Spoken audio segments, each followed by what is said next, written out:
Zaidi ya wakimbizi wa ndani 600,000 wanaishi katika mazingira hatarishi ndani ya sekta ya Lulenge, Mutambala na Tanganyika.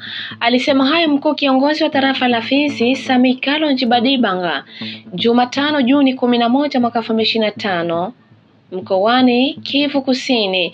Mamlaka hii ya utawala wa kisiasa ilifichua kwamba familia hizi zimeachwa kwa hali mbaya ya kusikitisha bila msaada wowote wa kibinadamu.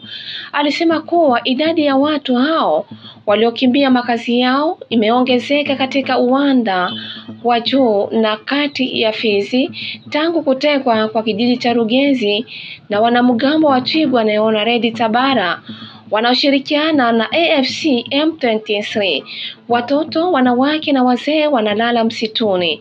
Watoto hawaendi tena shuleni, jambo ambalo linasababisha kuandikishwa kwa lazima katika safu za makundi yenye silaha, alisema Sami Kalonji Badibanga kwenye mahojiano na vyombo vya habari.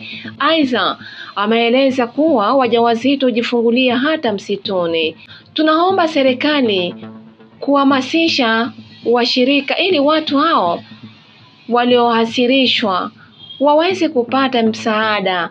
Wanakosa kila kitu na wameachwa kwa hali ya kusikitisha, alisisitiza Sami Kalonji Badibanga, mkuu kiongozi wa tarafa la Fizi. Tuangazie uso Uvira mkoani Kivu Kusini, ambako chama cha MCMR-TRC kimebaini kwamba mwanamume mwenye umri wa miaka takriban 25 ambaye bado hajafahamika jina lake ameuawa Alhamisi 12 mwaka 2025 Juni katika wilaya ya Kadundu huko sehemu za Songo, kunako maeneo ambayo yanajulikana kwa jina la Avenue du Marché.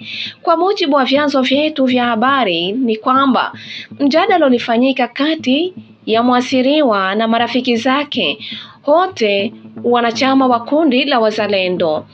Hadi kwa sasa kesi hiyo inafuatiliwa kwa undani ili kujua kisa na chanzo cha kijana huyo kupoteza maisha baada ya kuwepo mabishano madogo.